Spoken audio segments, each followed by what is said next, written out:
Boa tarde novamente, vou me apresentar de novo para quem está chegando agora. Meu nome é Carlos Evangelista, sou o presidente da ABGD, Associação Brasileira de Geração Distribuída. E agora eu estou aqui com uma amiga, Alexandre Matias, do WWF. Ela estava até me explicando aqui que é o WWF, eu sempre falando errado, a WWF. A Alessandra é especialista em energias renováveis. Eu vou deixar ela se apresentar, que fala com certeza muito melhor do que eu, mas só relembrar que eu a conheci o ano passado ou o ano retrasado? O ano retrasado, numa expedição feita à Amazônia para instalar sistemas fotovoltaicos para a população ribeirinha. Um projeto, inclusive, salvo engano meu, que você desenvolveu. Bom, a gente vai falar de todo o trabalho que você fez aí ao longo desses anos, o que tem feito o WWF e o que nós vamos fazer em 2020 e 2021. Seja bem-vinda, Alessandra. Obrigada, Carlos. Obrigada a todos. Obrigada pela audiência. Eu sou a Alessandra, trabalho na WWF na área de clima e energia e a nossa agenda é fomentar o uso de energias renováveis, principalmente para a redução de gases de efeito estufa e assim a gente manter as nossas metas brasileiras de NDC, né, de acordo com o Acordo de Paris. Isso tudo faz parte da pauta do WWF. Isso. WWF em brasileiro, em português, é Fundo Mundial para a Natureza.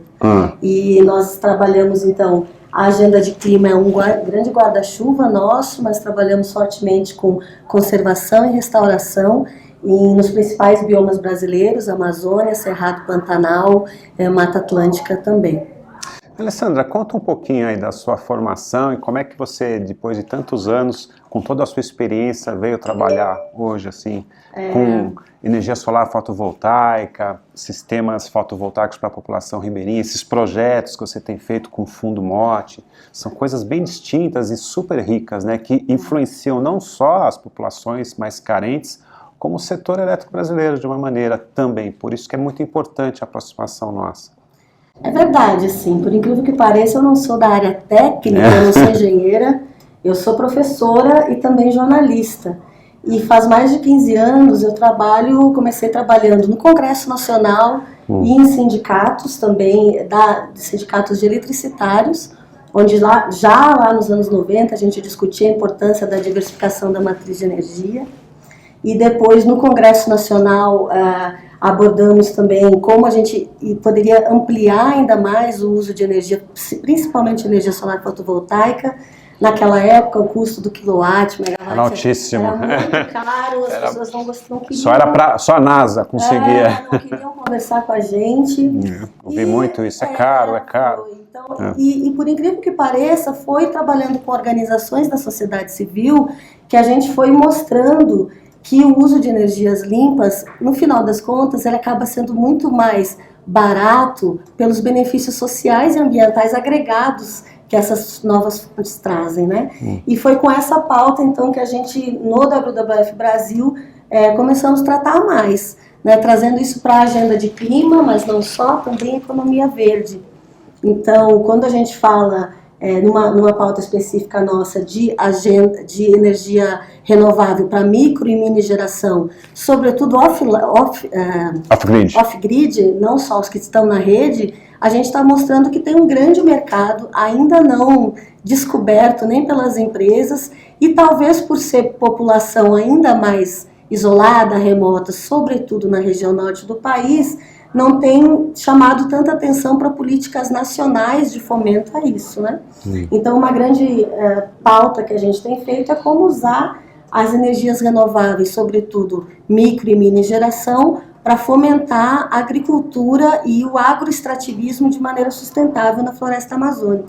Quando fala de maneira sustentável, quando você diz assim, realmente é muito importante, porque uma coisa que me chamou a atenção, quando eu participei de 0,2% do projeto, né? Mas é gigantesco. 4 dias na Amazônia, no Rio Purus, sem água quente, sem restaurante, nada. A vida como é. Mas o que me chamou a atenção é que vocês não desciam só instalando sistemas, vocês primeiro fizeram um levantamento de toda a população ribeirinha, depois fizeram um treinamento dessas pessoas, a própria comunidade participava da instalação em escolas, nas próprias casas das pessoas. quando chegava o barco, eles corriam, vocês iam conversar com o líder da comunidade. Eu lembro que eu perguntei para você, quem é o líder da comunidade? É uma pergunta de militar, né? Quem é o líder? Você explicou, o líder da comunidade é essa pessoa assim, assim, assim, é o pessoal que consegue disseminar toda a informação, tem uma certa hierarquia até sobre a comunidade, é respeitado. Tinha alguns que eram novos, a maioria deles eram mais velhos, mas tinha alguns que eram super novos, você via que ele queria o bem da comunidade, eles deram treinamento e fizeram instalação. Eles mesmos instalavam e a gente ficou praticamente, mas vocês conseguiram todos os equipamentos, toda a infraestrutura, tudo.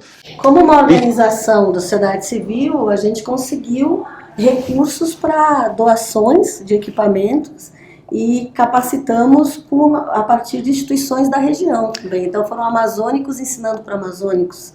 Mas a gente quer, até como organização da sociedade civil, a gente tem que subir vários degraus. Não pode ser doação, isso tem que ser política pública. Exato, e aí que está o pulo do gato que eu me apaixonei na época. Não é assistencialismo. Não pode ser. Aliás, passa longe de assistencialismo. Vocês conseguiram montar uma mentalidade naquelas populações ribeirinhas e criar condições para o mercado crescer, eles começarem a crescerem, se desenvolvendo e conhecerem o que é energia elétrica, né? Entre aspas, né? Mas se beneficiarem das benfeitorias feitas no setor e criar todo um setor. Tem um mercado enorme para as grandes empresas, por isso que me interessa. Pequenas, médias e grandes empresas, por isso que o grande interesse da gente se aproximar, porque olha, além de todos os benefícios para a região, a gente ainda pode trazer as empresas associadas para elas se desenvolverem aqui também. E isso que mais me admirou. Conta um pouco disso aí, como é que vocês conseguiram montar isso? Sim, então a gente tinha um histórico já, então, de mais de 10 anos, com mais de 20 organizações, na época numa rede de ONGs chamada Renove, que era a rede de organizações da sociedade civil para energias renováveis.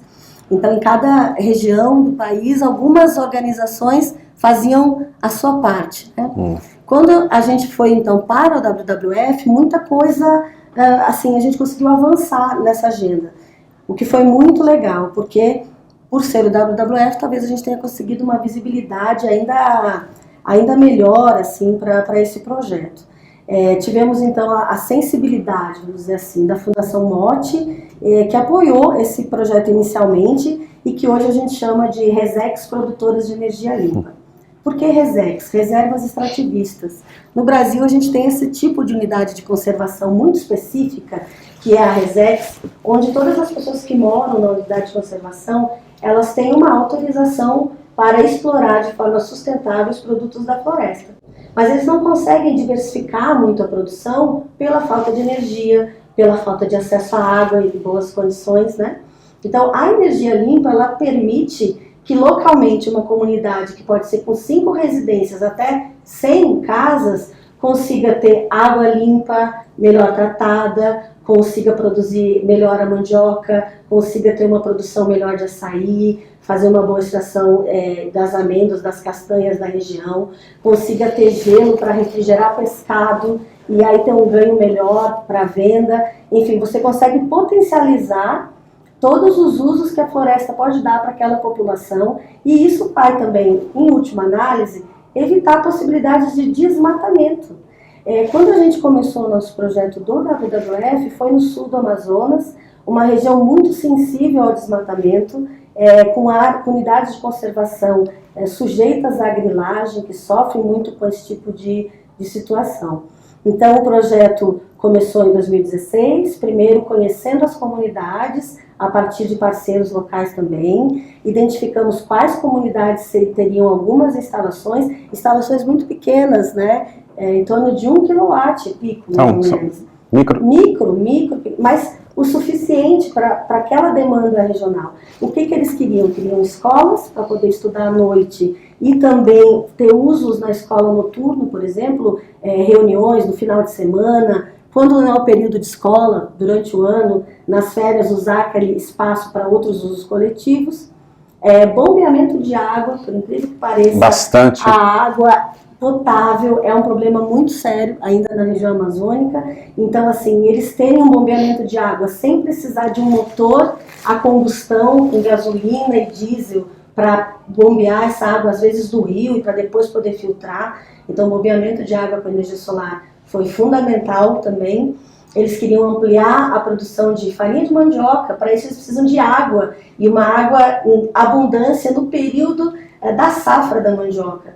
Então, também se optou em quais comunidades a produção de mandioca era maior para ter esse tipo de instalação.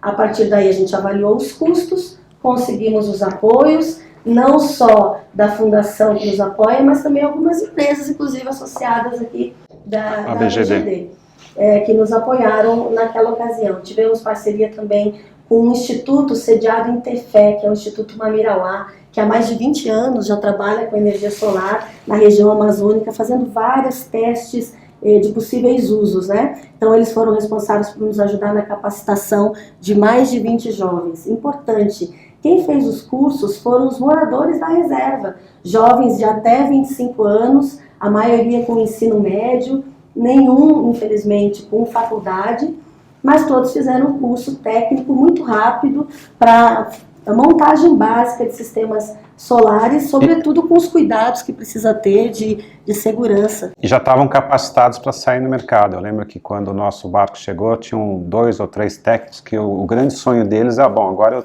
que eu tenho todo esse mercado aqui, vou abrir uma loja, vou conseguir ser um representante comercial. Tinha um rapaz, inclusive, que eu fui visitar a loja dele, então, e começam a vender sistemas ali na cidade, em outros locais, e dar manutenção. As pessoas não sabem, mas existem mais de 47 mil sistemas de bombeamento d'água instalados no país, né? Começou no século passado isso. E ao mesmo tempo... Alguns estão funcionando até hoje e continuam sendo instalados. Então esse projeto é fundamental, existe um mercado gigantesco na Amazônia, Mato Grosso, em todo o Brasil. Inclusive lá em São Paulo existem lugares que também a energia elétrica não chega, as pessoas não sabem. É claro, é minoria. Agora na Amazônia, até pela dificuldade de deslocamento e também a estrutura que tem para a distribuição do diesel ou da gasolina, o pessoal chama lá motor de luz, né? Motor de luz. Então é difícil combater esse custo costume. Muito alto para custo isso. Alto para o meio ambiente, né? A logística disso está queimando, né? Queimando combustível, então é tudo contra o que a gente vai empregar. Nós estamos no século XXI. Está na hora de mudar esse ciclo de queima de combustível. A energia do século XXI e não mais a do século XIX. E eu sempre tento passar isso lá para todas as empresas. Olha, existe um mercado fantástico no norte do país, uma oportunidade de negócio muito grande, tanto de equipamentos quanto de serviços. Existem excelentes fundações, associações trabalhando lá, né? O WWF é uma delas, né? Existem outras também. Muitas, a gente se aproximou, eu lembro que quando chegou o barco a gente conversou com os prefeitos e por conta disso e graças à sua ajuda também, nós apresentamos um projeto para a Fundação MOT, né, de desenvolvimento de políticas públicas no estado do Amazonas. O projeto foi aprovado ano passado e eles estão contribuindo para nós desenvolvermos políticas públicas. Na verdade, eu vou corrigir, né? Não é desenvolver a política pública, é fomentar a geração distribuída com as políticas públicas que já existem e eles nem sabem que existem, né? Exatamente. Então a gente vai fazer uma espécie de compêndio, de reunir tudo isso e mostrar para os prefeitos, né, e os governadores, em especial no estado do Amazonas, que existem muitos benefícios que ele pode se valer, utilizar para colocar as energias limpas, né, renováveis, na sua cidade, na sua comunidade, ele pode ser aproveitado, vocês nem sabem que existe. A gente fez um levantamento só com esses sistemas que nós fizemos em um município, né? Por exemplo, uma bomba de água aí que vai ter um uso de mais ou menos 5.000 litros de água por dia, ela tem um custo completo de 3 a 4 mil reais, né? A bomba, o controlador, o painel solar. Pois bem, em um ano, uma comunidade que instalou essa bomba de 4 a 5 mil reais teve uma economia de combustível que deixou de gastar para bombear água de 6 mil reais. Então, localmente, a energia solar no norte ainda proporcionalmente é muito mais barata se a gente for pensar no off-grid, porque o custo de combustível nesses pequenos municípios da Amazônia, às vezes passa de R$7 o litro, né? E boa parte desse combustível que chega lá também, no caso para os sistemas isolados, e aí entraria a geração distribuída e não só off-grid, é subsidiada por todos nós brasileiros através da CDE. Então, se fomentasse a energia distribuída nos pequenos municípios amazônicos, deixaria de gastar tanto diesel nas usinas termoelétricas locais, e para isso também ficaria mais barato para todos nós em todo o Brasil, porque não teríamos que subsidiar o diesel que vai para a Amazônia. E vai lá na CCE, a conta de consumo de combustível. Exatamente. Diesel é subsidiado, principalmente para as regiões onde não chega energia elétrica. Ou seja, de uma maneira direta e indireta, energias renováveis, especificamente energia solar fotovoltaica, contribuindo para diminuir a conta CDE, CCC e, portanto, a energia elétrica para todo o país, para todos os consumidores, tenderia a cair, se fosse diretamente proporcional, se fosse simples. Só no estado do Amazonas são 62 municípios, né? A maioria deles não está conectado ao SIM. Estão isolados. Então, por serem isolados, se os prefeitos começarem a perceber que o custo que eles têm, por exemplo, para manter uma escola no trecho de um rio bastante distante, com o transporte dos alunos, com a iluminação da escola, o custo para manter essa escola com combustível é muito maior, por exemplo, que uma possível parceria público-privada com uma empresa que vai prestar esse serviço de energia para a prefeitura. Entende? Então, essa conta é que os municípios ainda não fizeram, e as empresas, por outro lado, talvez não perceberam que é um grande mercado, um potencial mercado. Algumas perceberam. Que bom. Mas a maioria ainda não sabe. Mas precisa de política pública também para impulsioná-las a quererem mais, a usar mais, porque ir para a Amazônia não é fácil. Tudo é muito difícil. Caro. Longe, logística complicada, manutenção difícil. É muito complicado. Então, não é à toa que a única região ainda do Brasil que não foi universalizada. E quando a gente vê os planos de universalização das distribuidoras do Norte, a gente vê que as pessoas remotas, que são aquelas que não são atendidas pela extensão de rede, elas não estão no plano ainda. Só está no plano que pode chegar com extensão de rede. E aí a gente está falando de mais de 1 milhão de brasileiros que ainda vivem com a energia do século XIX. Você sabe que, falando nisso, inclusive existe o programa Luz para Todos, né, que é para levar... Agora é programa de universalização de energia. E foi nesse governo agora, foi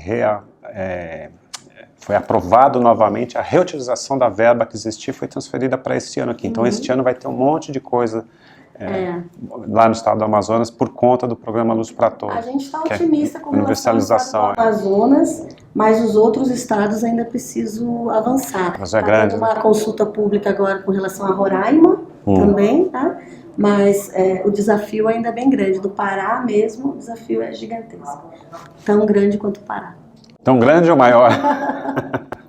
Tão grande quanto o Pará. E para 2021, Alessandra, existe algum... Eu sei que você está participando de um projeto grande no WWF. O que está previsto para 2021? Olha, a gente está começando 2020 agora.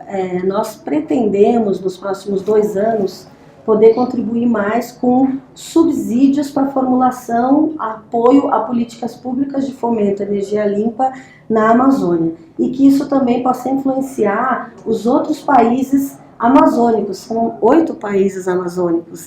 E as pessoas que vivem de forma remota, isolada, todos são a mesma circunstância. A falta de energia, infelizmente, nisso não tem fronteira. Então, a dificuldade de educação, a dificuldade de acesso à comunicação, de outros conhecimentos, passa necessariamente pelo acesso à energia e à energia limpa. A gente não quer mais acesso à energia com diesel. A gente quer acesso à energia limpa, como prega o ODS, o Objetivo de Desenvolvimento Sustentável número 7, né? Acesso à energia limpa e sustentável. Isso tudo contribui com vários outros ODSs. Quando a gente leva energia limpa para populações remotas, há um ganho de gênero, as mulheres ganham tempo, as mulheres estudam mais, elas ficam até, de certa forma, mais independentes. As crianças também estudam mais. Há uma relação diferente do que a sua vida ser a partir das 7 horas, quando o sol nasce, e depois das 7 da noite, quando o sol se vai, você ter 1 ou 2 horas de iluminação, ou por lampião de querosene, ou por um motor de luz, como eles chamam, né, que você viu lá, é extremamente barulhento, cheira ruim. E custa R$9 a hora. É caríssimo para eles. E quando a comunidade não tem esse recurso, a prefeitura nem sempre consegue auxiliá-los nisso, porque raramente isso está no orçamento da prefeitura, a comunidade. O que normalmente está no orçamento público, seja do governo do estado, da prefeitura, é a escola, é o centro de saúde, mas a iluminação de cada casa é por conta de cada cidadão. Então, eles gastam muito para ter 2 ou 3 horas de iluminação noturna sem refrigeração, sem outro lazer. O mesmo que eles gastam para isso, eles estão dispostos a continuar pagando, mas para ter energia 24 horas, limpa, sem barulho e com autonomia das escolhas. Né? O que eu quero fazer com essa energia? Complementando, esse ano nós vamos ter lá acho que em setembro, um evento lá em Manaus. Na verdade, esse evento é o Fórum Regional da região norte, vai ser em Manaus esse ano por conta exatamente desse projeto, desse aporte aí do Fundo MOT.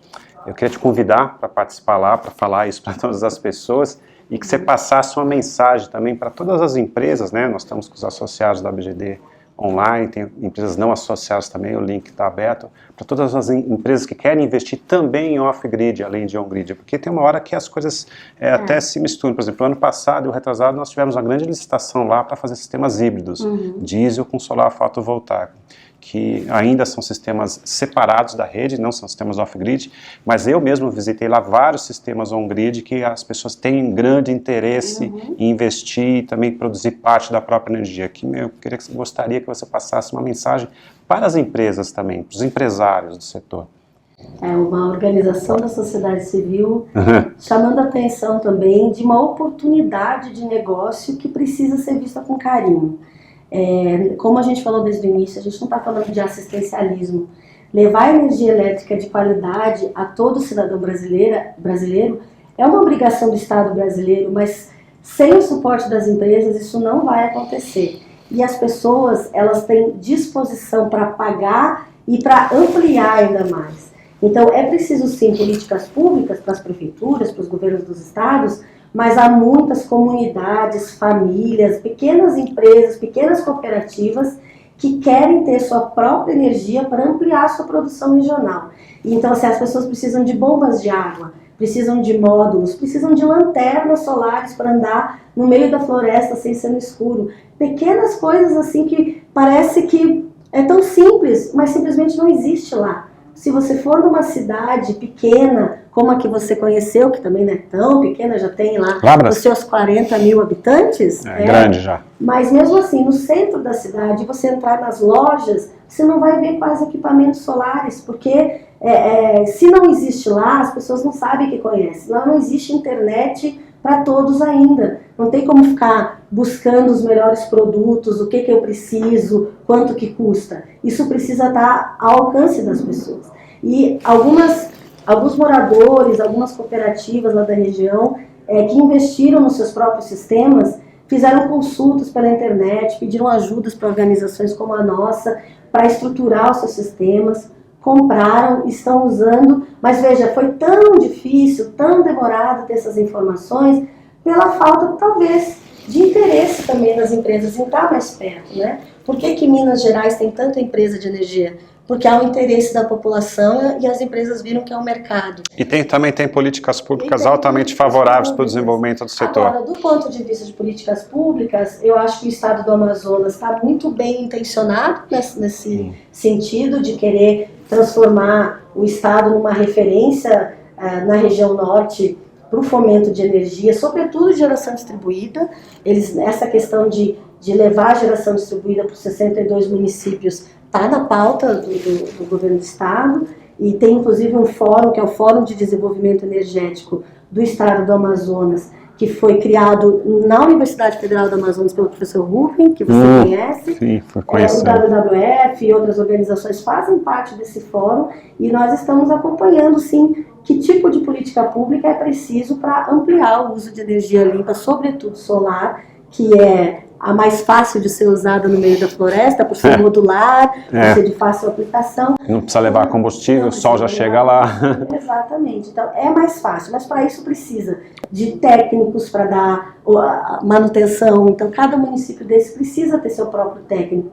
Imagina uma cooperativa ter que comprar um grande sistema nem tão grande, sei lá, vamos pensar um sistema de 5 kW, que não é tão grande assim, aí contrata uma empresa de São Paulo e não tem um técnico na cidade para ajudá-los para qualquer coisa, então há que qualificar os quadros de funcionários das prefeituras, os eletricistas, os técnicos das prefeituras para essa nova realidade, mostrar os equipamentos, mostrar os caminhos que podem ser e, sobretudo, a população, a meu ver, ela está convencida de que isso é um caminho, mas para isso ela tem que ter acesso a esses benefícios, acesso aos produtos, acesso à política pública, acesso a financiamento também, que é super importante, apesar de terem algumas linhas, quando a gente fala em comunidades rurais, remotas, a política pública nesse sentido demora um pouco. Então, também é função da sociedade civil e de organizações como a BGD trabalhar no fomento desse tipo de políticas públicas. É o que nós já estamos fazendo. O recado é esse, né? Acho que é um momento de unir forças e bola para frente para que, de fato, a gente consiga, até 2030, zerar o nosso déficit de energia no país com energia limpa e renovável. Muito bem. Alessandra, muito obrigado por ter vindo. Obrigado pelo convite que você me fez há 2 anos para ir lá no Amazonas. Teremos novo convite esse ano. Foi uma experiência muito gratificante para nós. A BGD agradece muito vocês e espero que a gente se reencontre várias outras vezes. Nós com certeza vamos reencontrar também lá no Fórum de Manaus e talvez no Rio Amazonas novamente. Muito obrigado pelas explicações. E parabéns pelo seu trabalho. Eu que agradeço a BGD pelo trabalho que tem feito nessa área e nós, o WWF, estamos à disposição para contribuir nessa agenda. O WWF. O WWF. Obrigado.